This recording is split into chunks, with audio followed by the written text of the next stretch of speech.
Welcome, Bronco Nation, to the finale of the Boise State 2025 football preview series. This is probably one of the ones I look forward to the most. It is awesome to have the former players come on and get to preview each unit by unit as we go throughout the season. I definitely want all of you to go back and watch those incredible previews with Jonah Dalmas, Alexander Tubner, and also Tyler Crow. I'll put links to all of those in the description. But this is where we now move from the realms of just looking simply at the players coming back and kind of hypothesizing about each unit to talking about game by game analysis and getting to actually throw out some predictions about what the season is going to look like, tying it all together. So excited for this video today. And of course, for the fourth year running, I've got Jake Posey from Master Football coming on. He does a great job on both of his channels. Definitely check them out. I'll put links to them below in the description. He has a channel dedicated to college football, Boise State stuff, general college football, everything's on there. Check that out. And then he also has the MF Film Room, which is dedicated to the EA college football game. So definitely excited to have you on, Jake. Again, fourth year doing this together. This is my sixth season previewing Boise State football, but fourth season having you on to preview the team. You know it's college football time. You know the season's on around the bend when we see your face on the channel. It's so exciting to have you here. Thanks for coming on. Thank you so much for having me. And again, I appreciate the fact that you're willing to work with me. We're in kind of a transition period with the house. I'm in a different spot right now. I don't have my glasses, but I want you to know that all of your fans appreciate the fact that, yeah, you could have people who've won bowl games, who've played for the team, who've gone to CFP games, who've won Mountain West championships, but there's nothing like a failed junior college quarterback to come on and talk about all of the things about Boise State this next season. I'm really excited about it. I will say, everybody, I did make him show some form of identification to ensure this is actually Jake without the shades. It is him. I promise. It's actually Jake here in the flesh. It is going to be awesome to talk about this team. And it's great to have Jake on. He does great stuff with his channel. Really want you all to make sure you go check that out once you're done watching this. Before we get into actually previewing the games, and we're going to go game by game through the entire schedule for Boise State. We're going to talk about each opponent, just a little snapshot preview. Of course, I'll go more in depth in my game by game previews. But before we actually get into making those predictions, we want to hear from you. Please go down into the comments below and give me your record predictions for Boise State. How well do you think the Broncos are going to play this year? Obviously, coming off of a CFP performance or appearance last year, obviously a lot has changed. Let us know your record predictions. So pause the show, go down in the comments below. All right, you're back. Your record predictions are in there. Feel free to update or add notes as we go throughout. But I want to make sure I have a conversation with each and every one of you about what your expectations and excitements are for this team this season. But again, before we start getting into each game by game, let's talk a little bit about the team. Again, not going to go super in depth because the offense, defense, and special teams previews already did that. But just kind of an overall snapshot. Jake, when you look at this program, obviously they are losing not just a focal point of the offense, but one of the greatest college football players of all time in Ashton Jeanty, responsible for 2,662 yards rushing, 29 touchdowns. A Heisman contender, should have won the Heisman. We all know who the true Heisman Trophy winner should have been, always will be. But not just losing a focal point of offense, but one of the greatest players of all time. How do you move on from that as a team? The way you move on, and with the great programs do this, they don't rebuild, they reload. Now, I know that that's a huge set of footsteps that they have to replace there. At the same time, we're talking about this is going to be a team effort, despite the fact that you lose Ashton Jeanty, all world. I'm a Las Vegas Raiders fan. I have the jersey right over there, more excited than anybody. But despite that, what you're going to have is that you can lose a top flight player, but if you replace him in aggregate across the team, you should be in a good spot. This team is going to be loaded across the board. I mean, I've got the breakdowns here. The running back situation, do not worry about that. It will not be just one guy, but it will be a very, very deep group, talking and starting with the guy who looks like, and again, you don't want to crown them too early, but the guy who looks like he's next is Sire Gaines. It just looks like he's bulked up, he's rocked up. They played him early. They could tell really early on this guy's going to be a good guy.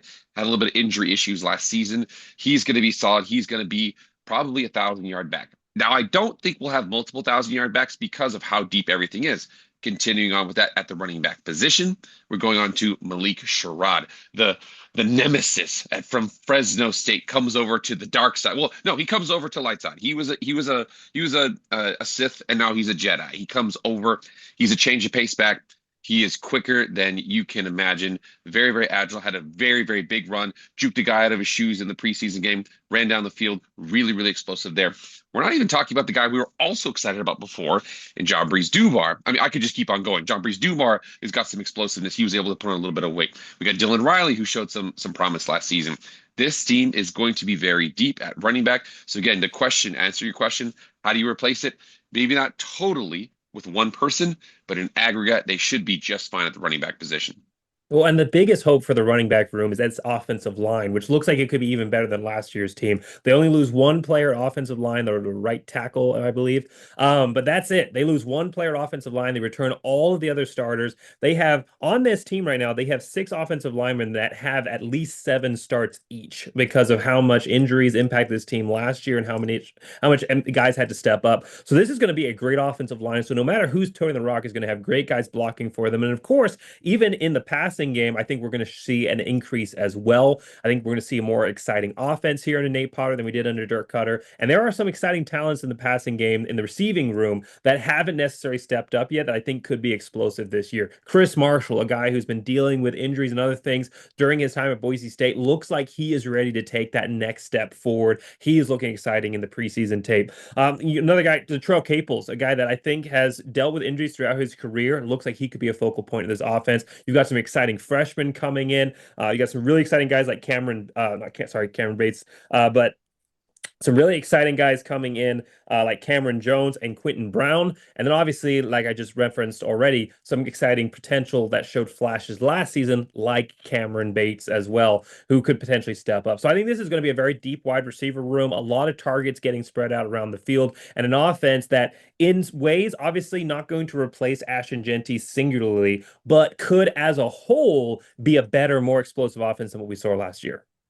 Absolutely. And you mentioned the very first there with the fact that the strength of this team, there's two groups. We'll talk about defense in a sec. But the two groups of this team, one of them is on the offensive side, and it's the offensive line. You have probably the battle right now. I would love to watch the battles between Cage Casey and Jaden Virgin Morgan in one-on-ones. I would pay money to see that because Cage Casey looks like he's the next Boise State offensive lineman to be in the NFL. He comes back. You've also got Tyler Keeneth at left guard, Mason Randolph at center, Roger Carrion at right guard. The right tackle position is kind of interesting here because we had Hall Schmidt, who had a lot of starts last season, kind of going through some injuries this offseason. Dalton Matoyer, 331 pounds at right tackle out there. You've got tons of depth up front. That offensive line, running, passing, you should be good in a lot of different ways there. You also mentioned, too, the fact that wide receiver maybe has the most questions, out of all of the positions here, but still tons of talent. Chris Marshall, and they've even said there's reports out of camp. They're like, when he's on, there's not a soul on the field that can guard him. He is that kind of guy, built in that Terrell Owens, that AJ Brown, that big physical receiver type mold. The number one target on this team, probably from a consistency perspective, is going to be Matt Lauder, who looks like he's far and away one of the best tight ends in the Mountain West, and again pushing for maybe even the best in the country. And then the quarterback room, again, I want to make sure I included a quote here. The quarterback room here, the most overlooked man in college football, both literally and figuratively. Sorry, I have to do it too, Maddox. I have to do it too. But you know what? Here's the thing. Let's make sure we gotta go to bat because I have said some things, and I need to make sure that we cash the receipts right here for what I've said. I was before. Oh, Malachi Nelson. Oh, Taylor Green. Just that. But the most consistent man in college football these last couple of years, and especially for the Boise State team, has been Maddox Manson. He's the most unsung hero. He's been super solid. He probably isn't an NFL prospect, but all that means is that he's got his junior year, he's got his senior year, he's got a veteran offensive line, he's got a stable of backs, he's got a five-star receiver, he's got a dominant tight end, he's got everything to work with. One of the big issues, though, is behind him. There's not a lot of depth there. So, and he had a couple injuries a couple years ago, but right now the offense as a whole outside of that running back room, totally built for Max Madsen to play efficiently, play smartly. He's not going to put the ball into coverage. He's going to be efficient with the ball. He's got a great offensive line. It should be a pretty smooth sailing situation on offense. And I promise we're about to get into the game previews. This will be our last little discussion point before we get into those game by game breakdowns. But let's just look real quick here at the defense and the special teams because I think there's a lot of excitement with the offense. I don't think there's too many concerns, which is surprising to say when you lose a Heisman contender running back and then you come back and say offense is going to be great. So that's just the spot that Boise State's in, reloading, not rebuilding. Defensively, though, that's a place that Boise State fans have had question marks throughout the years for Boise State. And I think that you lose a couple top guys. Obviously, you lose Ahmed Hassanin, his 9.5 sack. He's now playing the Detroit Lions, going to be doing amazing things for them. You lose great leaders on the team like Alexander Tubner, also Shea Oladipo. You're just effort players, go after it kind of guys. But overall, you're in a pretty good spot here because you return 4 out of your 5 top tacklers. You return all of your corners, which has been the biggest concern for Boise State. And you do some great reloading in the transfer portal. You bring in some great guys like you bring in Malak. I'm going to mess up his name here, but Malachi Williams, I think is how you say that, out of Idaho. Really, really hyped. I had Max Deej on a few weeks ago. He's going to be great for Boise State, by the way, this year. But he was really, really hyped on Malachi Williams. You also bring in ton of Power 4 transfers as well. Got some guys coming over from Utah, guys coming over from Arizona. This is going to be a rebuilt BYU as well. This is, I think, is going to be a reloaded defensive line. I know there's a lot of questions there because you did lose so many top guys up front there, 3 defensive linemen right there in the trenches. But I think it's going to be a unit that has a lot of fresh faces. But once you get past the first couple of games, they're going to be a unit that finds their feet and reloads as well. What do you think about when you look at this defense for Boise State? I mentioned those two position groups, the front end, and this is actually kind of weird from a conceptual perspective. The offensive line of the defense, a lot of people think it's the defensive line. It's actually the secondary. The secondary is the one that sets the tone. If you have a flexible secondary, you can do a bunch of cool things on defense. Like you said before, in that secondary there, this is going to be great. Davin Banks, Jeremiah Irby, and I want to say Amarion McCoy, Zion Washington, Ty Benefield. 5 guys back, 3 corners, tons of veterans. Like you said, we do lose Shea Oladipo, you do lose Alexander Tubner, but you have so many guys that play in that situation there. You're not too worried about it. You do lose Andrew Simpson to North Carolina. You still have Marco Notoriety. You don't play too many linebackers there. And then Jaden Virgin Morgan coming off the edge. You got Max Dage, the defensive end, taking over for Ahmed Hassanin. There are some questions about the size up front because, you lose Sheldon Newton, you lose Herbert Gums, big 300-plus-pound guys in the middle there. But again, you're able to come through with that with having a couple of those transfers in terms of Deion Washington and David Latu, like you said, from Hawaii and BYU respectively. So you've got some size. If they can address some of that run defense there, I think this team, which led the FBS in sacks last year, they've got the ability to do that. Play man across the board, blitz. I'm telling you, Eric Schnetter, defensive coordinator, they're going to be up there as well in sacks again this season. And obviously, special teams, you lose 2 of the greatest of all time for Boise State, and Jordan Dalmans and James Ferguson Reynolds. But you do some great reloading there as well, bringing in a kicker who knows how to win on the blue. And we're going after our rivals, bringing in these guys that have beaten Boise State. Hey, if you can't beat them, make them join you. So we brought in, obviously, Malik Sherrod out of Fresno State. He's going to be joining Boise State. We also brought in Colton Boomer, who was the kicker who defeated Boise State when UCF came to town on the blue. And so he's proven he can kick it. I think he's going to be stepping up nicely. Also have Reeser, who may potentially have a shot at winning that role, who's been a standout on the team for a long time. But Boise State, as reload, I think at kicker will be okay in that position. And then you bring in a really good punter as well out of the FCS ranks, who actually had a better net average than James Ferguson Reynolds did last year. And I think he'll do great as well in Oscar Doyle. So Boise State overall offense looks super strong. I think they're going to explode this year. Defense, I think they're at a point where they're not going to lose too much talent. They might actually get better than they were last season. And special teams, I think you'd expect them to at least maintain slight dip maybe in those key punting, kicking realms as the players get their legs under them, but much better in the return game with super speedy, fast guys coming back like Malik Sherrod as well. So for Boise State overall, this is a team that loses some key guys, but looks like they could be as good and if not better than the previous team did last year. So second year for Spencer Danielson, let's start looking at this game-by-game breakdown and what we think Boise State's going to do. So they start off at USF. This is going to be on August 28th, a Thursday night game. Well, Thursday afternoon, actually, 3:30 p.m. Mountain Time. It's going to be on ESPN. They're facing a USF team that has really high hopes for themselves. This is a team that wants to put themselves in the Power 4 conversation. They're kind of like the UNLVs of the AAC. They just think that's where they're going, a little delusional, but they want to put themselves in that spot. They were 7-6 last year. year, but they have shown improvement. This is the third year for their new head coach, and he has taken them from a team that won, I think it was one game before that, 1-11, and then under his last 2 years, both 7-6 bowl teams. So this is a team that's moving in the right direction. They do lose their top three rushers and 4 to 5 of their top receivers, but they return 8 offensive starters, 8 defensive starters across the board. They bring back a quarterback who was injured last year, but the year before that was an AAC all player. It broke school records in passing. So this is a team that looks like they could be on the rise. What are your thoughts when you look at USF? Absolutely. And like you said, this is one of those things where previously, before the whole Pac-12 collapse situation, there was 4 teams that were indicated in that they were going to be kind of the next teams that would be invited to the Big 12. It was going to be SMU, USF, Boise State, and oh my gosh, I'll never forget the fourth. I totally forgot the fourth team. But regardless, here we go through that and we see the fact that South Florida, they for a while there they were the big brother to UCF. UCF invested in the program. USF didn't. USF plays at Raymond James Stadium. It's an off-campus stadium. It's where the Buccaneers play. UCF invested in an on-campus stadium. They just kind of haven't been able to put it together in terms of that. Now, with that off the field kind of stuff there, again, they were kind of a Big 12 hopeful and kind of fell apart there. They are probably in a good situation if something happens to the ACC in the future. That's off the field stuff. On the field, talking about quarterback Byron Brown, played pretty well in 2023, missed a lot of 2024 in terms of injuries there. When he was healthy, threw for 3,000 yards, 26 touchdowns, ran for 800 more and 11 scores.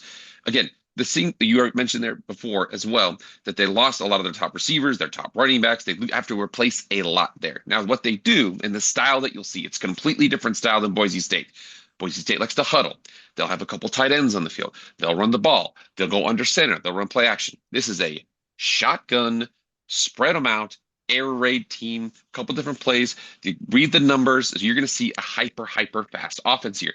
Whether or not they can get it together at home early in the season with a bunch of new faces, that's kind of the question that we're looking at here. When I look at this game here, again, the defense for USF showed improvement in 2024, but if you talk about who returns for Boise State and who returns for South Florida, I do lean more towards Boise State in that instance. One thing too about this, I think this is going to be similar to the Georgia Southern game last season. Georgia Southern game, Boise State was a superior team. Early season, humid, the South, on the road.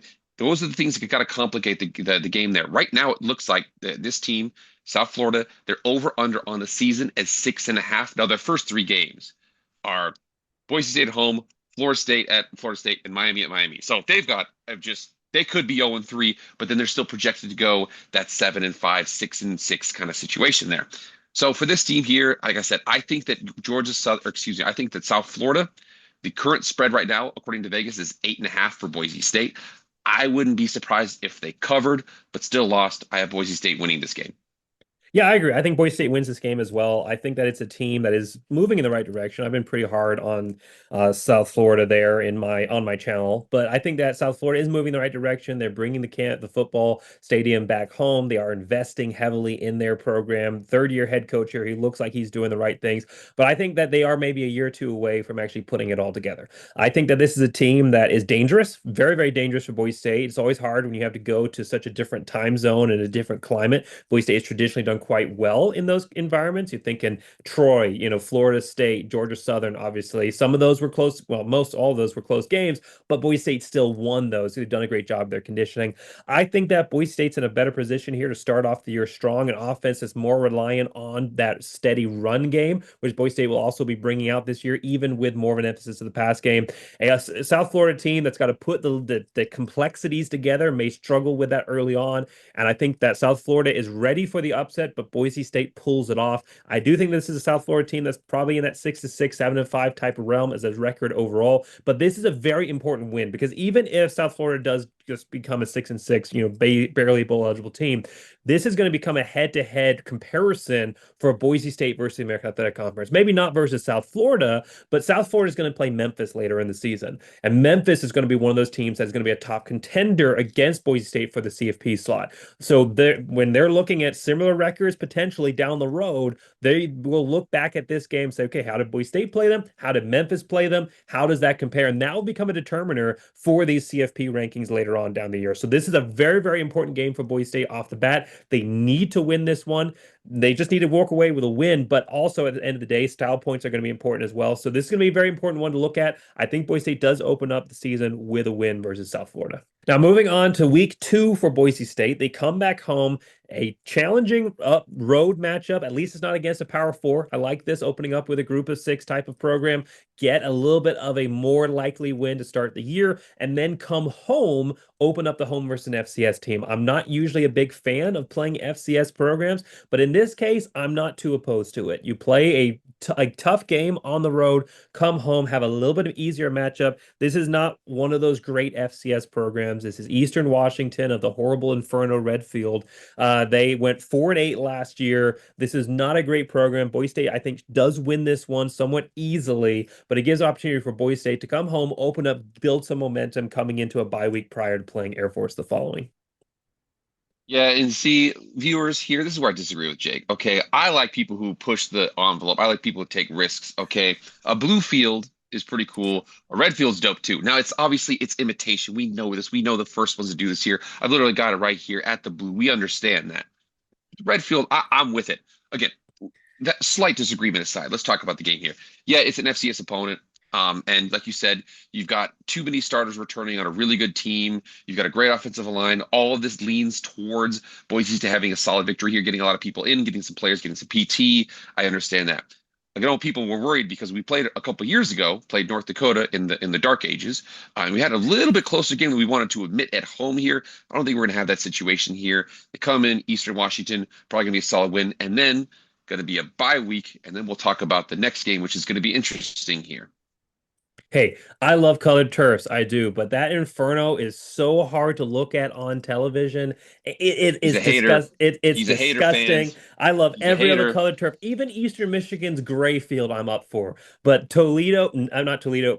Eastern Washington's Inferno. No. Now, moving on. Bye week for Boise State. They get to prep for Air Force. This is a really hard matchup early on in the season. I know Boise State has somewhat figured out that Air Force, issues that they've had in the past. They figured out the Air Force equation. They haven't struggled against them like they did early on in Harsin's tenure. But this is still, especially for a linebacker room that's going to have a lot of fresh faces, for a defensive line that's going to have a lot of fresh faces, different position moving around, even though you got the same guys coming back, different guys moving into the nickel spot, different players playing in those corner slots or building that experience in those corner slots.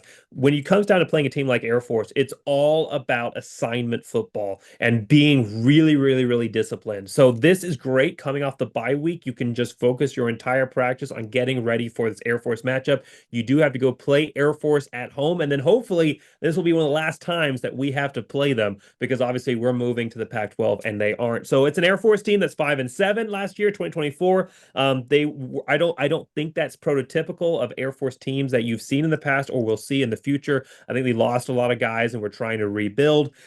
They do lose their top 6 tacklers, but they bring back 8 starters on offense. They have 4 of their top 5 rushers back. They have quarterback in Josh Johnson, who has some experience under his belt. He did play a bit last year, even though he wasn't the starter. And I think he'll have a chance to improve Air Force.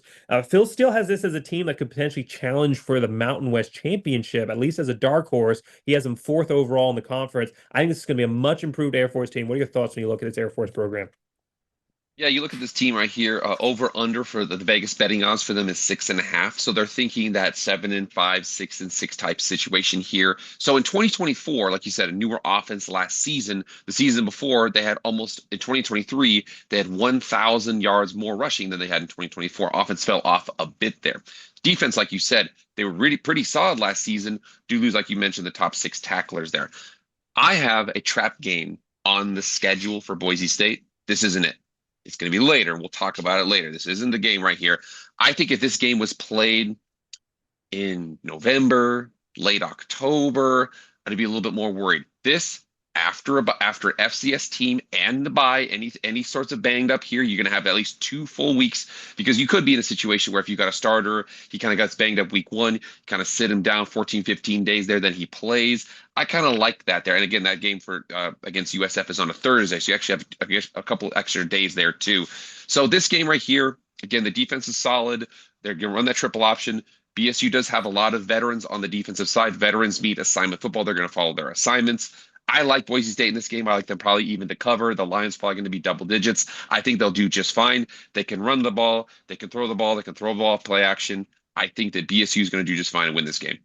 Yeah, I do think this will be a better Air Force team. Like I said, I agree with Phil still in that point. But I think Boise State's offense is good enough to beat Air Force's defense. And I think while our defense may take a little bit of adjustments, that bye week is a fantastic opportunity to get some of those fresh-faced linebackers used to that assignment football, playing in an option team that you don't prepare for any other time during the year because New Mexico has gone away from that. So I think that this is an opportunity for Boise State to come and get a big win at Air Force. I think they will win this game. Even if they do struggle a bit defensively, I think our offense is too good for Air Force to stop right now, even if it is an improved Air Force program. And I do have them as potentially being like 7-5 type program, challenging, doing a little bit better in the conference schedule, having a chance to challenge for the Mountain West. But I think Boise State wins this game to start their conference schedule 1-0 and move to 3-0 overall. So that moves us on to App State. This is going to be the fourth game of the season. It's going to be September 27th, still deciding what time and television network it will be on.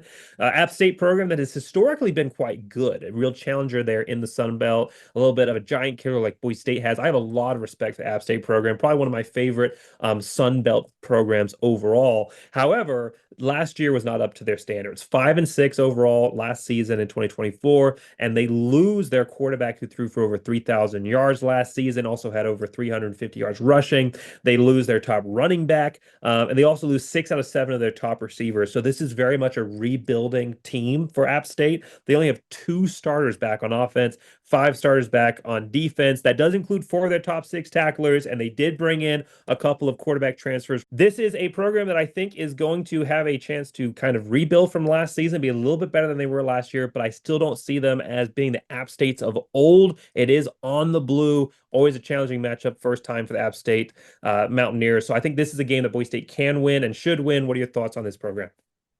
Yeah, I do actually think that I do see App State kind of as a very similar program to Boise State on the eastern side of the country. So, smaller market, very small for them, but Boise's a smaller market too.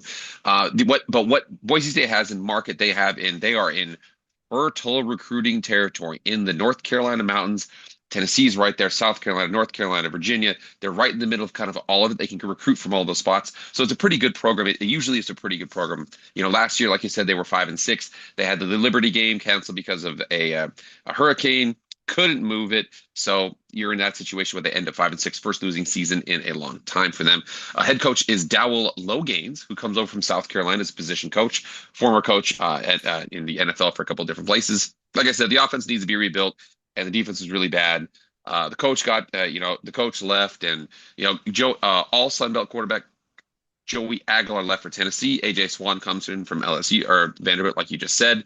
The defense last year, one of the points of hope for this team, they only forced a couple turnovers. I think they only forced 4 interceptions all season. It should regreen to the mean in a positive way for them getting more interceptions there. But I see this as a situation. It's on the blue, new head coaching staff early in the season. Boise State's a veteran team. I see BSU handling this one pretty well. Yeah, I'm a little more concerned for the following year matchup, and I think it's 2027 when we go down to App State. I think that might be a little more challenging. But this one, opening up the series, I think Boise State gets a win to start the year 4-0. So now they're 4-0 coming in, and that's at least what we're both predicting right now is 4-0 coming up against their biggest challenge of the season here. They're going to go down to South Bend and playing Notre Dame, who's going to be cheating and playing the all greens, should be banned, all greens on a green field. Just I don't know how the NCAA allows that. But it's going to be at a 1:30 p.m. Mountain Time on NBC/Peacock. We all know how terrible Peacock was last year, so hopefully it is still on NBC. But this is a program that obviously was a national championship runner-up last year. 23-34 loss to Ohio State, but they had a great season. They do lose some key components from that team. They lose their quarterback, who had over 2,800 yards passing. They also lose their backup quarterback, so they lose 2 deep in that position. They lose 3 out of their top 4 receivers and their top 2 tacklers, but they have 7 stars back on offense overall, 7 stars back on defense. They could be starting a redshirt freshman quarterback this year, but they have a really deep running back core, one of the best running back cores in the country. They have a 1,000-yard rusher coming back. They also have a couple other guys that did really, really well last season as well. Phil still actually has them as the number 2 running back core in the entire country, so not too reliant on the quarterback position. I think they'll be just fine offensively. They are a team that opened up in the coaches poll at number 5 overall. We'll see what they open up in the AP, but this is is a team that is going to be one of those that's looked at as a potential contender to make the run back to the national championship, and Boise State has to go and play them at their place.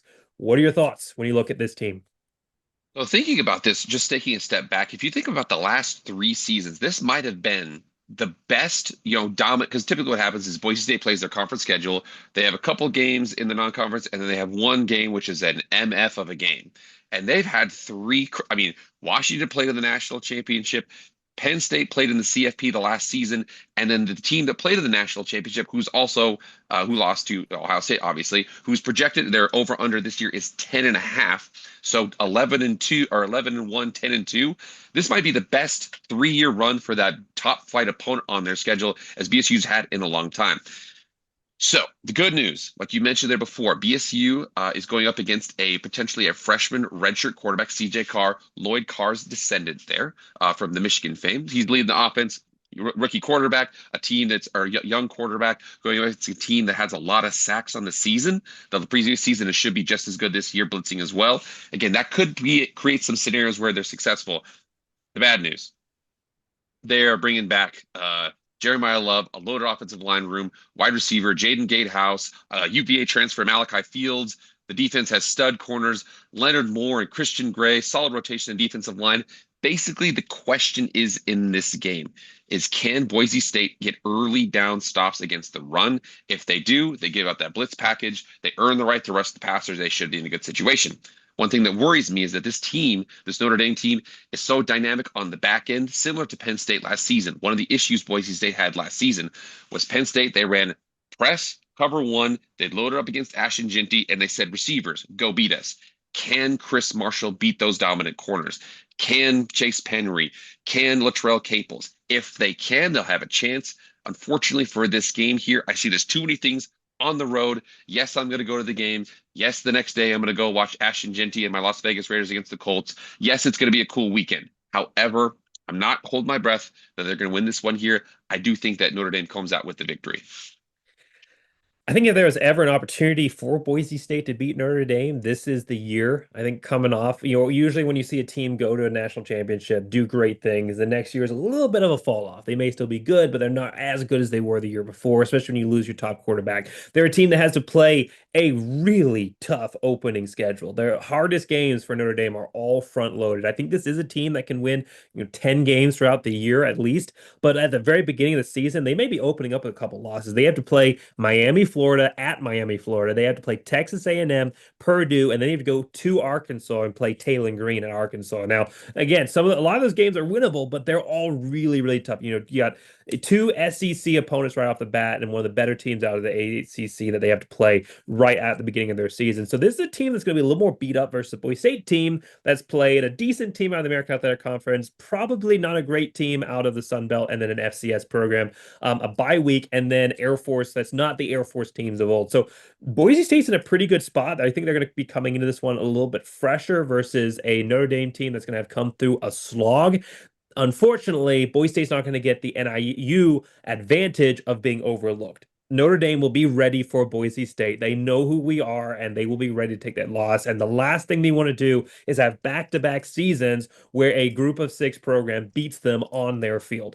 I think that NIU loss actually plays against us this year because they are going to be doubling down on making sure they win this game against Boise State. So I don't think this is going to be a win for Boise. I think that we will have a better chance than a lot of people will give us in this one. I think we can win this game. I don't necessarily think it's going to be the same equally matched type situation like it was versus Oregon. Oregon, we were the better team in that game. We should have won. We lost the game. We gave that away because of two special teams touchdowns.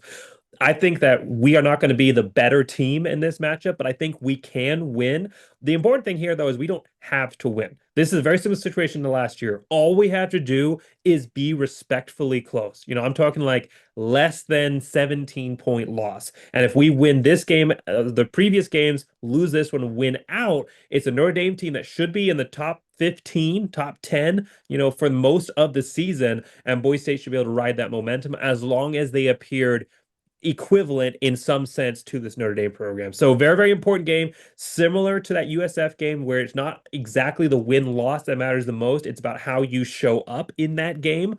So this one, I think, very important for Boise State to at least be close, make it competitive. Not one they have to win, one they could, but not one, unfortunately, that I can predict a win for them. After getting through Notre Dame, Boise State is going to have to play at New Mexico. Not as tough a road environment here. Hopefully not a letdown type game. What we saw last year for Boise State was after they played Oregon, the team built confidence in themselves and really exploded on the back end of the year. I'm hoping we see a similar situation here and versus New Mexico, a team that is without their savior Bronco Mendenhall, who has moved on to grayer pastures over at Utah State. It's a team that went 5-7 last year. Doesn't look to be doing that well this season for them. They lose Bronco Mendenhall. They lose their quarterback. They lose all of their top rushers. They lose their top 7 receivers, 8 out of the 10 top tacklers. They return 3 stars on offense and 4 stars on defense. This is going to be one of the worst programs in the Mountain West, I think, this season in New Mexico. They have a couple of good transfers coming in the running back room from the FCS ranks in Conference USA, which is basically FCS. But this is going to be a team that's struggling. I think it's an opportunity for Boise State to rebound after what is likely going to be a loss versus Notre Dame. What are your thoughts?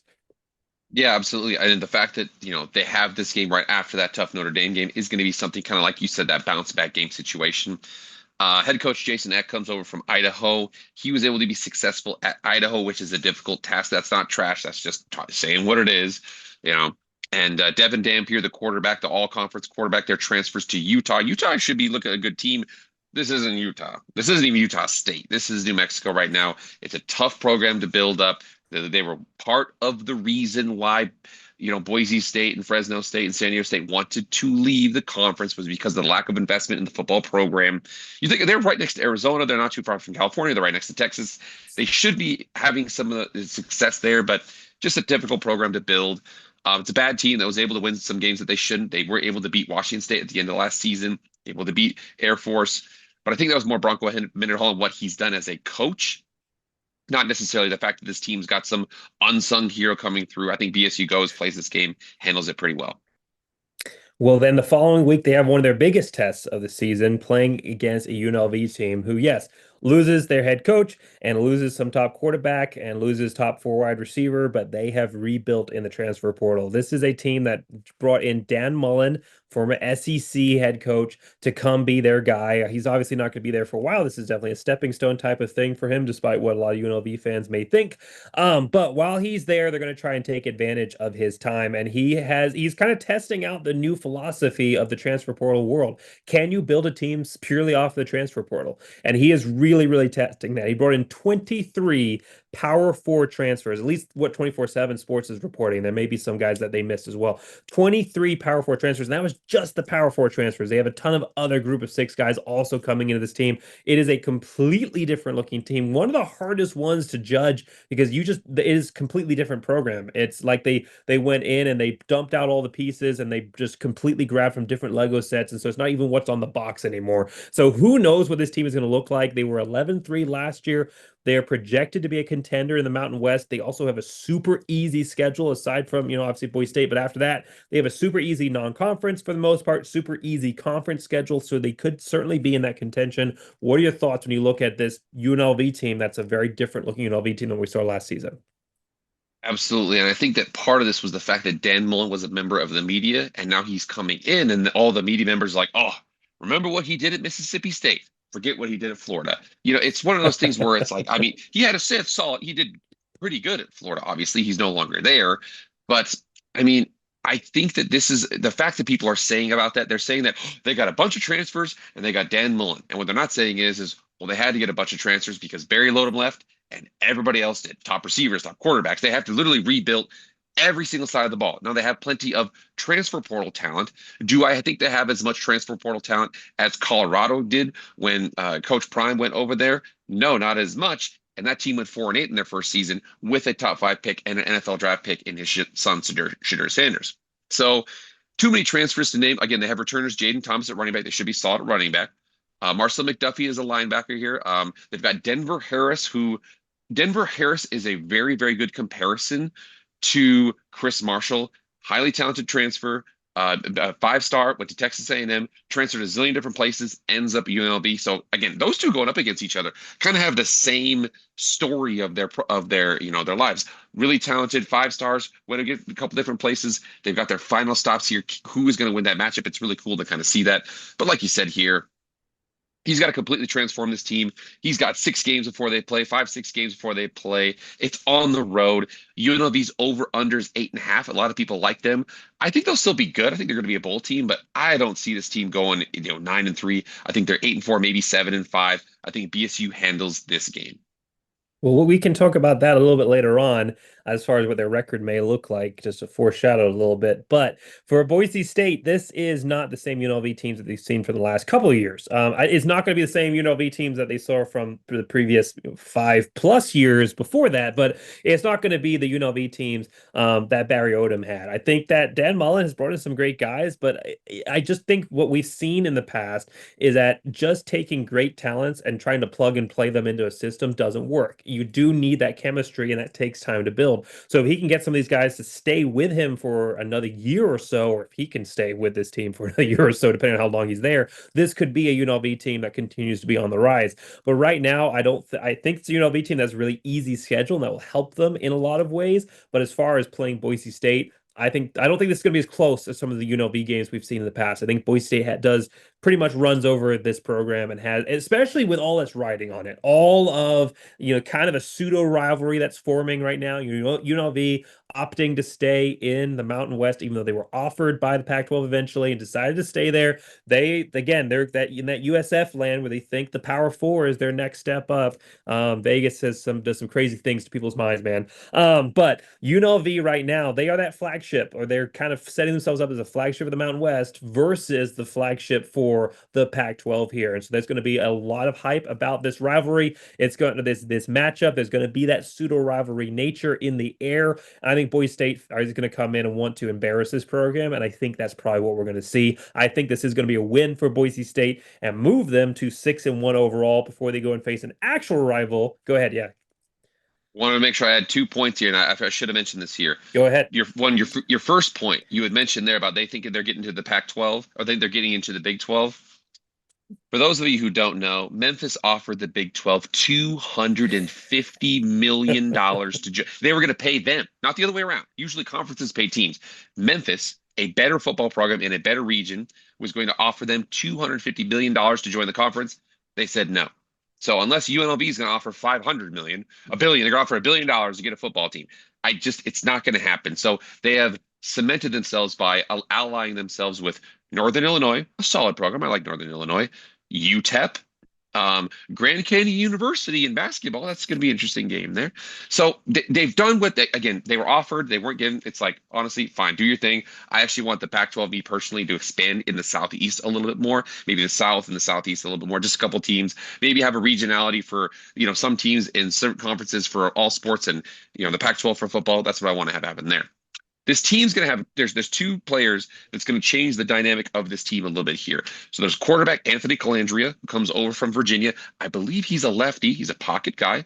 So it depends. If you see Anthony Calandria, he's a pocket quarterback, or Alex Orji, who is a very, very dynamic, high-level recruit from Michigan, more of a scrambler type guy.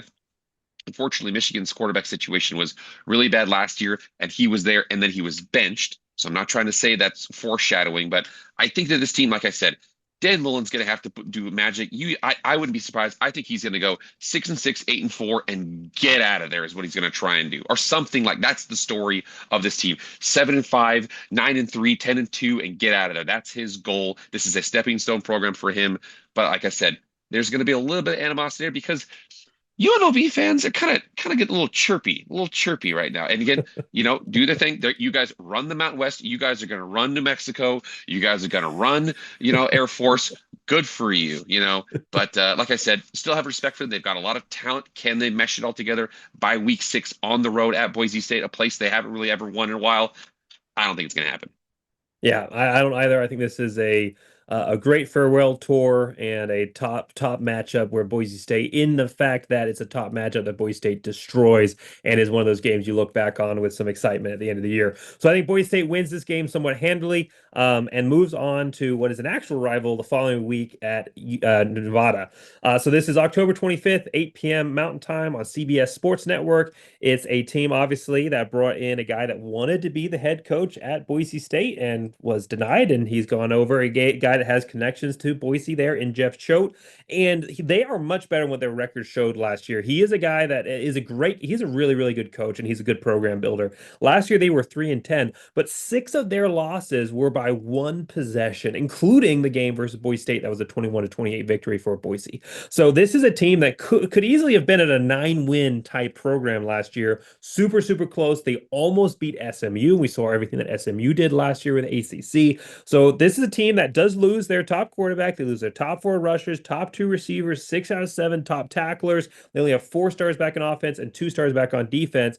But they have 100% healthy Chuba Purdy, who is the brother of another familiar Purdy in the NFL. They also add a Utah State transfer, running back Herschel Turner, who had over 400 yards rushing last year. And then they brought in a ton of transfers last year who are still with the team, power forward type level guys that are still with the team. And then this season, focus a little bit more on bringing in some more of those experienced guys from the lower levels. So I think it's going to be a good blend.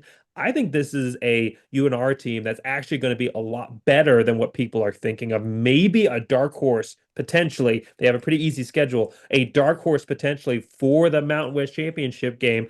I could see them at 8 wins. Could they beat Boise State for last year in the Mountain West? You know, everything on the line. They've done it before. What are your thoughts when facing this UNR team? In all caps, I have my list of things here. In all caps, it says 2 words. I mentioned before. I'm going to tell you now. A lot of people thought at Air Force. No, no, no. This game after UNLV, short week. It's going to be a Friday on the road rival trap game. This is one that BSU fans, I'm telling you right now, this is one that I'm worried about because you mentioned there, Coach Choate was one of the finalists for the BSU position. You could tell he really wanted it too. He's not going to stay at Nevada forever, but he's there now. This team, this Nevada team, I honestly don't want to say you throw the players out, but again, Chuba Purdy comes in, he's the transfer in for the team. This Nevada team lost 6 games by one possession or less. And they include not less than one possession, by one possession. They lost to 2 CFP participants by one possession, SMU and Boise State. Think about this. I mean, this team right here, the over-under for the win total for Nevada right now is 3.5. Dude, you are printing money with that over right now. You are absolutely printing money with that. I think that this game right here, again, they're going to be better than that. This game's going to be closer than you want. This game's going to be a nerve wracker. I think, again, it's hard to mention some of the players. They got lots of transfers. They have a coach. You and I both know Coach Choate's the same situation. He's just year one of his 1 to 2 to 3 year and then bail for a better job, as opposed to we talked about Dan Mullen, where he's in year one. Coach Choate is in year two. I'm worried about this game. It's a rivalry game. It's on the road. It's after a big game against UNLV, short week, rivalry game. I don't like it. That's all I'm going to say. I don't like it. It'll be close. I'm still going to pick my boys to win the game, but this is one that you're going to be like looking, because remember last year we look back on the game, you're like, we only beat Nevada by 7 points. And now you're looking at the game, you're like, oh, now we got to play them on the road one more year. Just watch this one. That's where I'm at. I think BSU wins, but I don't think I'm going to like it. Everybody called me crazy last year when I was predicting that it was going to be a close win for Boise State. And then it happened. And then everybody, instead of going like, oh, well, maybe the reasoning you had was right, they just started bashing on not Bachmeier, sorry, on Madsen and everybody else on the team. No, this is a rivalry game. There is a rivalry element to this team that changes everything. You can throw out the records. Like you said, you can throw out the players, especially when you have a guy like Jeff Choate, the jaded lover, who got passed up. He wanted to be the head coach at Boise State. That was his dream. If you were on social media, a lot of former players were gunning for him to be the head coach. Obviously, the current players were gunning for Spencer Danielson, but the former players wanted Jeff Choate. Jeff Choate got passed up. He went to UNR. This is a program that has a rivalry nature, and then you add in that extra hyper focus from Jeff Choate and the level of coach that he is as well. I think that this is definitely a trap game. I have kind of a Prediction here that even if we go game by game and say win, win, win, at some point there may be a loss along the way we're not expecting. This feels like that game for me. Like you were saying, the trap game. I had it circled as well. I am probably of all the games this season, I'm worried the most about two games. I kind of accept Notre Dame's probably going to loss, but I'm worried the most about the game opener because it's always tough, especially going down and playing a USF team in their home stadium. And then this game on the road versus UNR. I think Boise State wins this one. I think we've moved on with the way that Spencer Nelson coaches. I think we've moved on from the, well, Boise State always loses a game they're not supposed to, like we saw under Harsin. I think we're a little bit closer to the Chris Peterson days where we win the games we're supposed to win. Maybe I'm just too optimistic on my fan side, but I feel like the energy and mentality that Spencer Nelson brings to the table, he never overlooks anybody, and the team stays focused all the way through the matchup. There were so many games last year that they could have had that moment of giving something up, and they were super focused all the way through and won everyone, even when Ashton Genty wasn't at his 100%. This team plays like those Boise State teams of old did under Chris Peterson, even if they're not necessarily playing at the same level, but it's that mentality. So I think we do win this game, but man, I'm scared for it. I think the fans certainly are going to be overlooking this game. I hope the team isn't because this one scares me. And it's also a trap game because the next week you play UNLV. Next week you then go play Fresno State. So two teams that should be a little bit better there in the Mountain West, and also a rival, a named rival with a trophy presentation versus Fresno State. That game November 1st, again to be decided on timing and network. A Fresno State team that went 6-7 last year, but they were in this weird coaching, kind of hellscape where they didn't really have anybody, and they were kind of having to play with some interim guys. Well, they bring in a really good guy. Really, I mean, this is a top hire for them. They bring in a FCS guy, but he's an FCS coach of North Dakota State, different FCS program, two-time national championship winner, 60-11 overall in his head coaching career here in Matt Entz. They also bring in the South Dakota State. I think their head coach is their offensive coordinator now. So this is a really, really strong program that Fresno State is building at the coaching level. It may take a little while to rebuild because they do lose their top quarterback, they lose their top three wide receiver, their top three tacklers, only 5 stars back on offense, 4 stars back on defense. It's a deep running back unit, but I think this is going to be a program that's going to take a while to build. But this is a great coaching hire, and if anybody can get Fresno State back on the right path, this is the guy. So, what are your thoughts when you look at Fresno State? Absolutely. And I think that this is what Fresno State is. It's very similar to Boise State in the fact that like it's a good program. They got a good culture. They're right next to Southern California. It's not too far away from them, so they can recruit pretty well. I actually think that the reason why, so head coach Matt Entz, formerly of North Dakota State, he did 1 year, an odd year at USC as a linebackers coach. You might think, why would he do that? I guarantee he did that to plant seeds in Southern California as a head coach. Now, whether or not he knew he was going to go to Fresno State, I don't know the answer to that question. But I'm betting here he's like, I've got starting to say that I'm starting to do some recruiting visits. I understand the coaches. I'm now at Fresno State. I can kind of recruit some of those guys. Like you said, though, I mean, they're bringing in EJ Warner, Kurt Warner's son, who comes in there. One of the big issues with EJ Warner, solid quarterback, this and that. The big issue with him, he's thrown at least 12 interceptions in the 3 years that he started at three different places, or two different places, Temple and then at Rice last season. So, like I said, I think the defense is going to be pretty good. Cornerback Alzillion Hamilton, one of the coolest names I've ever heard of, Alzillion Hamilton, comes back. But like you said, I think the crowd, the rivalry environment, getting either losing, like you said, potentially, or getting the crap scared out of them the week before. The team will be focused. I think they'll play this game at home. They should be able to win this game with an extra day of rest. BSU beating them. Fresno State over under 6.5. You kind of see that for a lot of these programs in here. I would be surprised. You and I have been talking about, and we'll talk about Colorado State here in a second, but we've been waiting on Colorado State for a while now. I wouldn't be surprised heading into the new Pac-12. This Matt Entz hire, Fresno State is competing and maybe even surpassing Colorado State despite all the investment. We appreciate it, Colorado State. You've been taking your sweet time to turn this thing around here. But Fresno State looks like they're on the up and up, but I don't think they win this game. Yeah, I think Boise State wins this one. I do think it's a program that has made the right coaching hire. I just think it will take him a while to bring in his guys and kind of build this program back. I do see them as a 6-6 type of program. They have a decently tough opening slate here at Kansas. Georgia Southern, who we know is a team on the rise as well, and then at Oregon State, who I think is going to be better than what we saw last year. So It's a team that's got some stuff they got to deal with as far as bringing in the right players, building up front. When you have a situation where you have an interim head coach like you did last year, where you lose one of your best, he's not necessarily the Chris Peterson of Fresno State, but he's one of the best modern coaches for Fresno State and Jeff Tedford. And then he leaves right before the season starts, and you're in this weird spot. It takes a little while to kind of undo that damage. And so I think it's going to take Matt a little while before he can rebuild Fresno State back to being a contender in the Mountain West. But I'm not against them being a dark horse. I am really, really confident in Matt. I think that that's a great hire for them. We'll have to see where that goes. The following week, though, Boise State goes and plays San Diego State. This is November 15th matchup. Time designation right now, 8:30 p.m. Mountain Time on CBS Sports Network.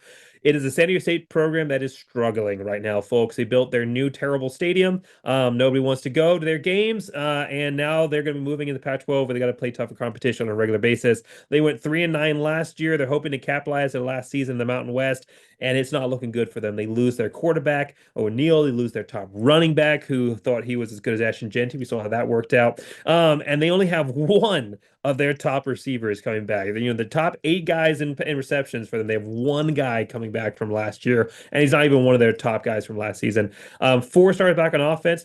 10 stars back on defense. They kind of have done that thing traditionally where they've been decently pretty solid on defense, but always struggled offensively.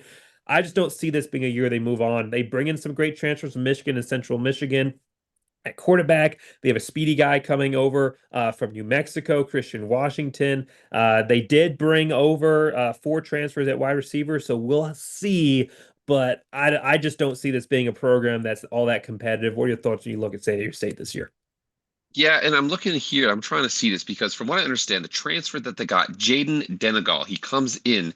Now, one of the big issues with him is that Michigan was bad at quarterback in 2024, and he didn't play, which means that again, I want to make sure I address it. I mentioned that about Alex Orji. He was a part of a quarterback room that was terrible. He comes over to UNLV. He might be able to turn around. We'll see what happens there with him. But when I'm thinking about this San Diego State team, like you said, Sean Lewis, he has to restart a quarterback. The one thing one of the big mistakes is San Diego State backed away from Rocky Long's identity, that 3-3-5, that blitz happy defense, that ball control offense. That was when they were really, really dangerous. Sean Lewis comes in. Like I said, SDSU is right there. They should recruit all these top level quarterbacks and bring them down. One of them has to want to play close to home, not at UCLA or USC, and he just can't do it. I don't get it. Like you mentioned, I actually will let you know, I think their stadium is great, but the problem is the product on the field is not. So that's the reason why people didn't go to the games. There is one cool thing about this game. I think, again, this is on the road. It could be a trap game, but I think that they've got too many things. There are too many moving parts. Sean Lewis went to Colorado, that was bounced out of there, actually was removed from the offensive call playing duties in the middle of his first season, and then he went for this job. It's just lots of moving around with this program. Last year, they were 97th in defense. They returned a couple guys, including Trey White. I think that actually watching the Trey White, the edge defender, versus Cage Casey in some pass rush reps, that actually might be a pretty cool little matchup to watch there. But on the road, BSU has kind of figured out this SDS2 team. They've kind of backed away from that dominant defense and that ball control offense type of game. That was where they were. Everybody in the Mountain West was kind of going one way, and they went the other. I remember you would watch Air Force versus SDSU, and the over under on the game would be like 17 and a half or something like that. It'd be just it'd be 10-3, it'd be 6-4, something like that. I think this team is backed away. They're trying to lean more into that high flying, offense territory. I just don't see it. I think this team right now, over under for them is 5.5. I don't see. I'm not going to make a bet on that, but I don't think they're going to win this game, especially because of where it's at in the schedule, that Nevada game and so on. I think, and then Fresno State, those 2 games back to back, 2 rivalry games. I think BSU handles this one. Yeah, I do think this will be a better team than it was last year. I will disagree that the pizza oven sand trap of Snapdragon Stadium is a great stadium, but the San Diego State, I do think they'll be improved. They do bring in some good transfers. Sean Lewis is a promising head coach, but I just don't think they're going to be a team that's all that competitive. I see them as potentially getting up to 7 wins because of how easy their non-conference schedule is. Stony Brook, A Washington State team that lost their quarterback is struggling there. A California team that's just been terrible, and then Northern Illinois. I think they could win those games, you know. So start off the year in the 4-0 realm potentially. I mean, maybe there's a loss in there. But going into the Mountain West schedule, I don't see them as being all that competitive. I do think Boise State wins this game somewhat easily and then moves on to play Colorado State, who we've kind of referenced already as a team that's been trying to get their feet under them. They have been pouring money into that program. The boosters down there in Denver, they want Colorado State to be good. They want them to be, you know, the Buffs. They want them to be a top program. And this move to the Pac-12 is a good one for them, but they just haven't been able to find it. They haven't been able to get Jay Norvell to be able to capitalize and bring that same potential that we saw when he was at UNR last season. 8-5, despite probably having one of the best quarterbacks, or should have, at least on paper, one of the best quarterbacks returning there in Fowler Nicolosi. And he comes back again this year, but they lose their top running back. They lose their top 6 tacklers. They lose their top 3 receivers. They lose 3 out of 5 of their starting offensive linemen. Fowler has been up and down. They have 4 stars back on offense, is 2 stars back on defense. 4th year for Jay. What are your thoughts looking at this CSU team? We're waiting for a Colorado State. We're waiting, baby. Okay. And I think that they're trying. Okay, you got to give them credit. They're trying. They're trying, and I think actually this team, like you said, 8-5 last year, and they actually made a little bit of a I don't want to say a scheme switch, but of a more of an emphasis, because what happened was Norvell came in at Nevada. They've got this air raid system. They're going to spread you out. We're going to throw it. We got Torrey Horton over here. We're going to do this, that. What they did last season in the games that they won, they ran the ball for 191 yards, and they didn't turn the ball over, plus zero point 0.8 turnover differential. When they didn't run the ball as well, they only ran for 130 yards, and they turned the ball over a little bit more in those losses, negative 1.4 turnover differential in those losses. So basically, as much as we try and think about college and like passing offenses, wide open spread, but do you run the ball and you not turn the ball over? And if they did, they won. If they didn't, they would lose. It's basically what happened with these guys. They've got a transfer-laden defense. They have to replace a ton on offense. And I think that BSU, of all of the teams that UNLV, it's more of like a recent thing. Colorado State was the one program that had never beaten Boise State. And all it took, and I will say this, that Hail Mary, that 21 points we gave in the fourth quarter to lose that game, here's the ultimate question. And I already know the answer to this question for you. Would you have them win that game? That ball's dropped, but we keep Andy Avalos. And I think that it's the ultimate question. It's the ultimate question. You can tell that was one of those situations. Colorado State, like I said, I think they replaced so much offense. Jay Norvell does a pretty good job. He's got a good system. You've got Braden Fowler Nicolosi at quarterback. I think they're going to be solid. I think they actually might. Their over under is 6.5. I wouldn't mind that over there. 7-5, 8-4 doesn't seem unreasonable. I don't think they win this one. This one's at home. BSU wants revenge for the Hail Mary. I think they're going to handle this one. Yeah, I think the revenge factor is going to be the big one here. Colorado State team is not a team we overlook at all. And I think that they're a program that we'll have to see how it works out in the Pac-12. Maybe a team that can, they lose their Wyoming rivalry matchup. Maybe this is a somewhat budding rivalry if they can get their legs under them and become the program that they want to be. I do think Boise State wins this game. I think that, this is kind of the prove it year for Braden. He's had so much hype around him and just hasn't been able to get to that level. But I think a little bit of the gleam is coming off of Jay Norvell. I think that he probably is maybe a season away. He may already be on the hot seat here for CSU, just based on what their goals are for this program and based on what he has produced. It hasn't gotten to that level. So I think maybe not this year, but if they have another 7-5 type of year, which is what I'm predicting for them, I think that they start turning up the heat a little bit on their expectations for this program. So I do think CSU loses this game for Boise State, and we move on to playing our last game. And it's also a game I'll be at as well. This is the game I'll be flying in for. Yeah, excited for the Thanksgiving weekend type of area. So excited to watch a win on the blue. Last time I was in, they destroyed Washington State, so that's some good karma. I think that will help out. But Boise, You watched 260 and 4 touchdowns from Ashton Genty, so you had a good.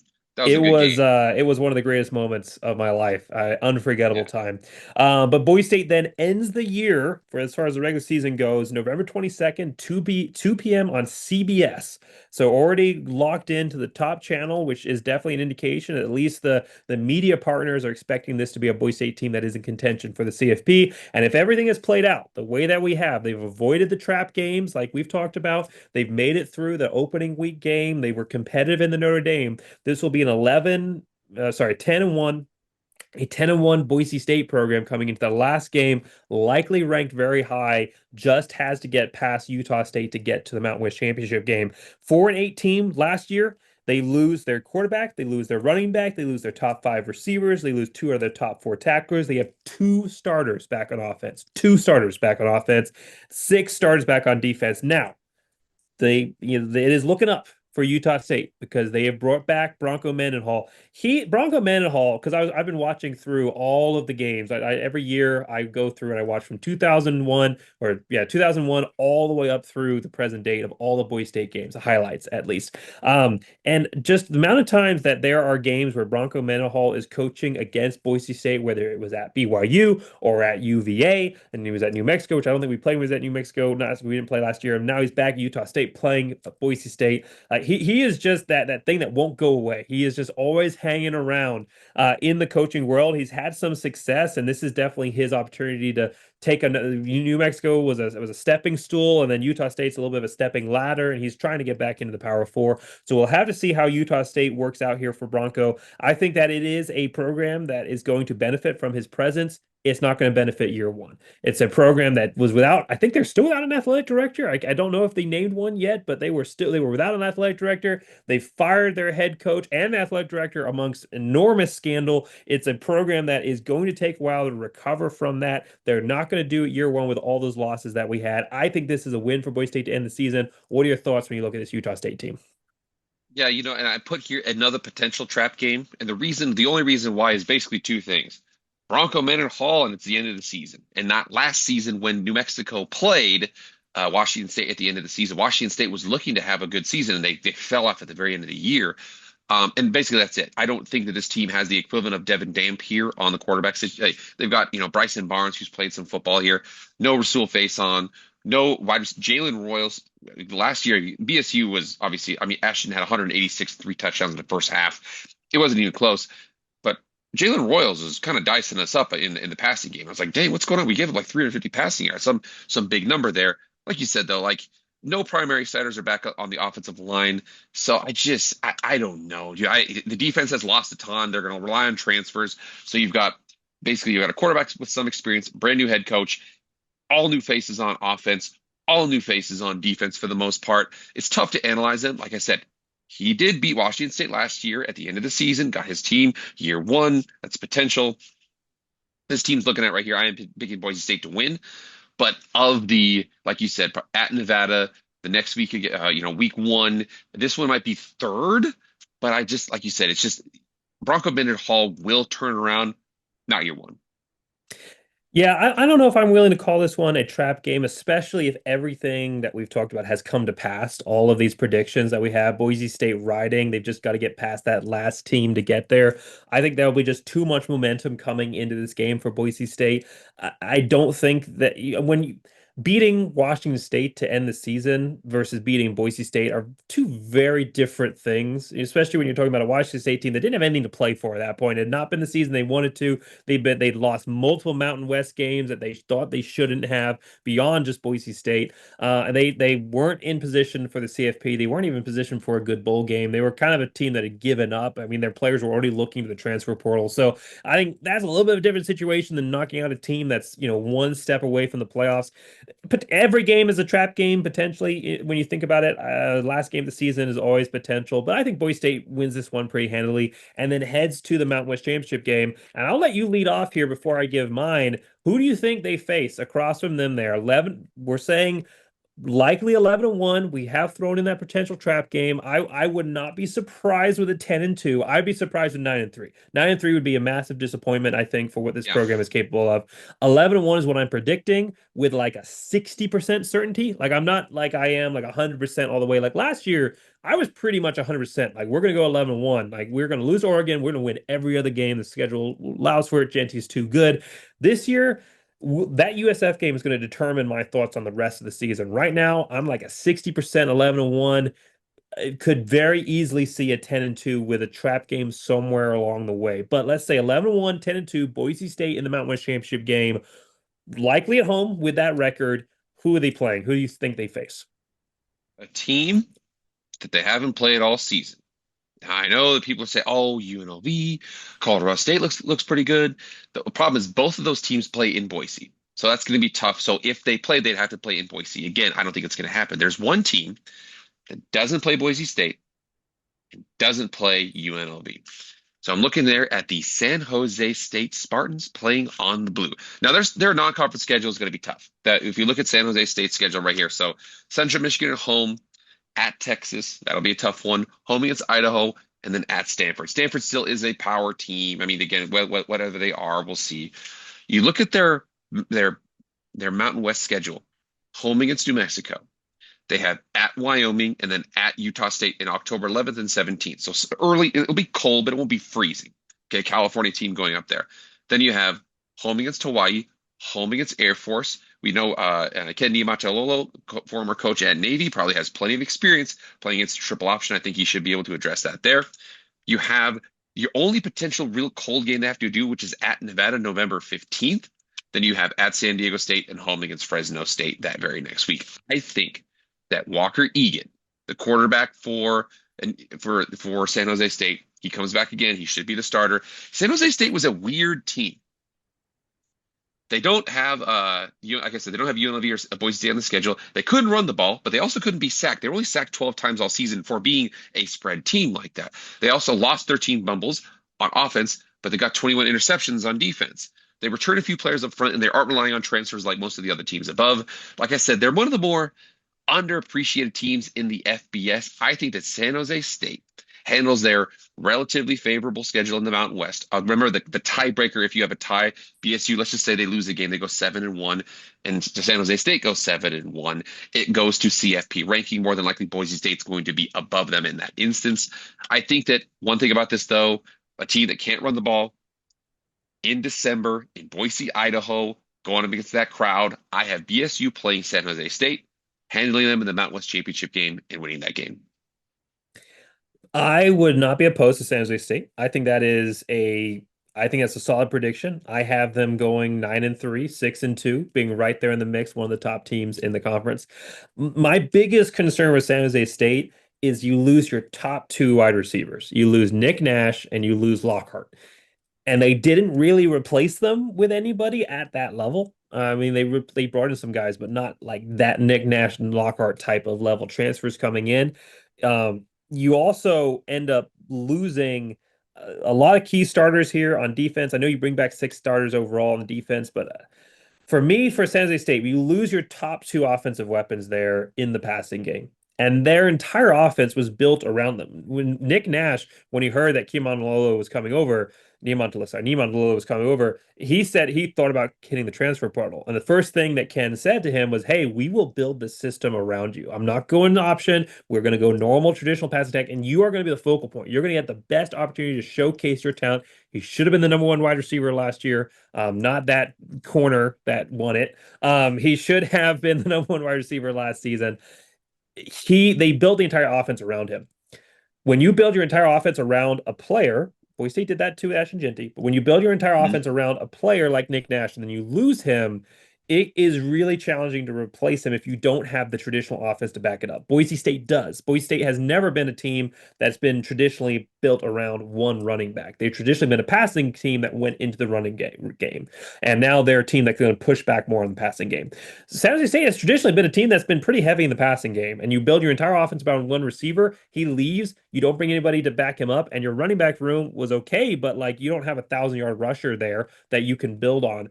I don't see this being a San Jose State team that is as good as a lot of people are saying they are. They do have a super easy schedule. I will 100% give you that. But I think there's some guys in here like UNR, like they November 15th, they go and play at UNR, a team that with Nick Nash almost beat them last year. 21-24 was the score. I think they did. Let's see, let's just double check. I might be getting my notes here wrong.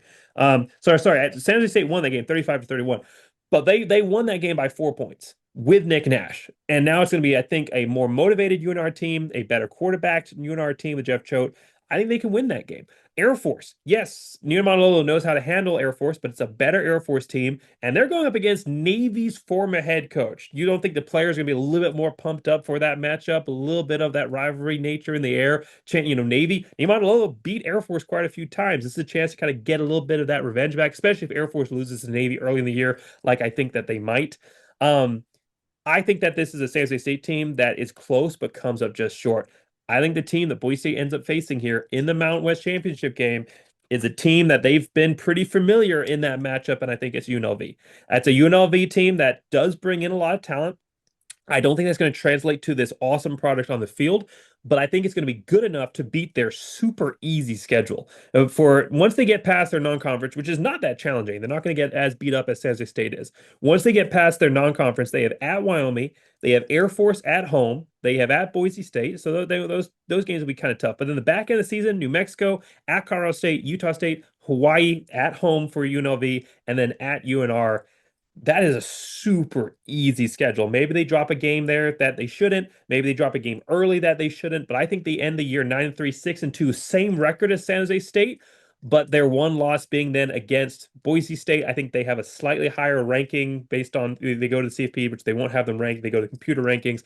I think UNLV will just kind of like we saw in was it 2023. I think that we see UNLV again, even though they have the same record, but they don't have the head-to-head, slightly edge out San Jose State and leave the Spartans feeling like they got gypped again. And I think we see Boise State versus UNLV, second round, again in Boise. I think it's a similar result. Boise State wins and moves on to the postseason. So we may disagree slightly on who they end up playing, but we both agree on a Mountain West Championship game win with either a 12-1 or 11-2 Boise State team. Postseason thoughts. Where is Boise State going? What record do they need to secure that CFP, and who could potentially challenge them for that playoff slot? So here's one of the issues is last year they really benefited from the fact that Oregon was undefeated all season and they had a close loss to Oregon. Now that they really I don't know if Notre Dame's going to do that. Notre Dame also doesn't have a conference championship that they can play against. So you can't say you took the number one seed because Notre Dame can't win the number one seed. You can't say you took them down to the wire. You just can't say that. So last year BSU was the 3 seed because of how it was with the top four highest rated conference champions. I wouldn't be surprised if they are the 12 seed here this year. Now, again, it depends because I just don't know if they're going to rank them ahead of a Big 12 champion again, or they're going to rank them ahead of an ACC champion again. I just don't know the answer to that question. So I think that I wouldn't be surprised if you have a 12 seed there, which means they're playing the 5 seed. It's very likely that they have a rematch with Notre Dame. That's kind of crazy because Notre Dame cannot get to a top 4 seed. So I think you're probably looking at something like that. But again, projecting that far out, I don't know. But right now, I'm thinking that you're probably going to be, if they go 11-1, they probably get to the CFP because unless Memphis does something amazing. Now, Memphis isn't going to have, I think, the marquee wins that, boys. I mean, BSU, if they go down and handle South Florida and Memphis, struggles or this or that, there's a lot of things there. But 11-1 and a solid outing versus Notre Dame, I just don't see it not happening. Again, you never know, but I would be surprised if they get the 12 seed this year. What do you think is going to happen? Memphis is playing their top game is Arkansas. Very, very beatable SEC team. I mean, it's not necessarily a guarantee, but a very beatable SEC team. Their schedule in the AAC is not as strong as it used to be, but it still has somewhat of that national prestige. It's good. It's easy enough that they could win out the entire AAC with a win versus Arkansas or be undefeated. And in that situation, I think Boise State gets left out. Now, I think that there are enough good teams in the AAC that it may knock them off. Tulane is also another contender. They play 2 mid-level Power Fours, Duke and Mississippi. Both of those programs very, very beatable. And then if they run the table, now they have 2 Power Four wins. Let's say they just go 11-1, but they have their one loss is to a Power Four, and they have a Power Four win versus Boise State, saying we're 11-1. Our loss is to a top 15 Notre Dame, but our best win is App State, USF, maybe or just someone in conference. They could maybe go head to head against them.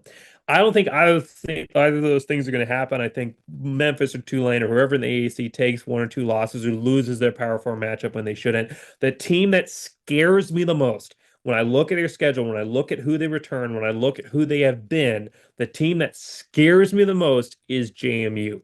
I think that JMU is a program that has been really, really good in the Sun Belt, recruits really, really well. They do only return 4 stars offense and 6 stars back on defense, but they have their top quarterback back and their top rusher, which both of those positions are huge for them. The Sun Belt is not too challenging, but it's strong enough. And they are going to play a Louisville team as their power four, who is very, very beatable. I think you could very easily see an undefeated JMU program with a win versus Louisville come up and now face off against a 12-1 Boise State, and you have a 12-1 JMU program may have a top 25 win there, depending on how the rest of the Sun Belt does. That is going to be a very interesting challenge, which is why Boise State fans, and I've said this before, and I know you guys don't like hearing it. Obviously, a big Liberty fan myself. Liberty plays JMU. Nobody in Conference USA is a contender for this. Nobody. Liberty can go undefeated. They're not a contender. You need Liberty to beat JMU. If Liberty beats JMU, the Sun Belt is no longer a contender. So in that game, I'm not saying for the season, but in that game, Boise State fans need to be huge fans of Liberty versus JMU because JMU scares me. Nobody in Conference USA scares me. Liberty's schedule, it almost made me throw up when I looked at it. It was so weak and so bad. I mean, it is just one of the worst. Liberty can go undefeated, and they probably wouldn't even compete for a top ranking in the FCS rankings. It is such a terrible schedule. Nobody in the MAC or Conference USA, even if they're undefeated, is a contender for this. But the Sun Belt, whether Mountain West fans like to admit it or not, is on the rise. It is getting the media hype. A lot of that, bias that was favored for the American Athletic Conference is starting to shift towards the Sun Belt. They benefit from the East Coast bias, just like the AAC did. They are doing a really good job of marketing themselves right now. The Sun Belt has the media favor. JMU has the schedule with a Power Four and an easy slate that if they run that, they could supplant Boise State at the top. So on September 20th, when Liberty plays JMU, Boise State fans better be rooting for Liberty in that game. However, I think Boise State does make it to the playoffs this year. I think they go 12-1. I think they make it to the playoffs. Where they end up in the seeding, I'm not sure. I can't project that far out. There's a lot of variables there, but I think they do make it to the playoffs, and I think this is going to be another historic year for Boise State. Any final thoughts? I think this has been a great preview overall. Again, but down in the comments below, please let us know your own predictions for what you think Boise State's going to do this year, your schedule preview, any other thoughts you have, where you think we went off. What are your trap games? Who's the biggest scare for you on the schedule? And who do you think could potentially challenge Boise State in the Mountain West this year at the Mountain West Championship game? Thanks, everybody, for being here all the way through. Jake, any kind of closing thoughts on this team when you look back on what has been an exciting preview and looking forward into this season? No, I'm excited. And I think that the cool thing is that we do have that feel. I think a lot of people felt like, oh, well, Chris Peterson left and it's never going to happen again. And I'm like, I don't want to jinx it, but like I think that the Avalos era was an aberration and the Harsin era had some bumps, but they were still pretty consistent. I think we're heading into a new golden age of college football. And I think the BSU is prime with wherever they're at. It's a good program. It wins wherever. Other people say, oh, it's the Mountain West. Oh, it's the WAC. Why hasn't your program done it? Exactly. Again, it's one of those things where it's a program that's always successful. You need to push it. You need to keep your head down because I think that we've mentioned here before, there's a couple programs, especially some that are coming with us to the Pac-12 that are on the rise as programs. You also have a good Washington State program, a good Oregon State program going in there, Texas State from the Sun Belt coming over. They've been heavily investing in football. There's a lot of potential challengers coming up, but at the same time, I think I'm looking at it right now. I'm really excited about it. And yeah, again, the cupboard is full. The cupboard's doing a pretty good job. It's not as full. You don't have your Heisman Trophy, should have been winner, but you're in a good spot. Absolutely. Well, the season is upon us. We're only a few weeks away. I'll be having my first game preview, Boise State versus USF, where I'll be giving my score prediction and a detailed preview and prediction of that entire game. So make sure you like and subscribe so you don't miss out on that. Again, sixth season overall covering Boise State. Awesome opportunity. I'll be back in my traditional studio here in a few weeks. I'll have the USF game preview and review in this studio space. I'm on the road right now for some traveling for business, but eventually I'll be back in my normal studio. So don't worry, that is all coming. coming back. But make sure that you are all subscribing to Jake's channel. He does incredible stuff, as you can see. He's had great thoughts and insights throughout this entire video. So make sure you all are subscribing to his channel as well. Make sure to subscribe to mine so you don't miss out on any of that college football content throughout the season, especially those Boise State game previews and predictions and game reviews. So excited for the season. Can't wait. Thanks everybody for sticking around all the way to the end. Make sure you like and subscribe to both of our channels. And as always, go Big Blue!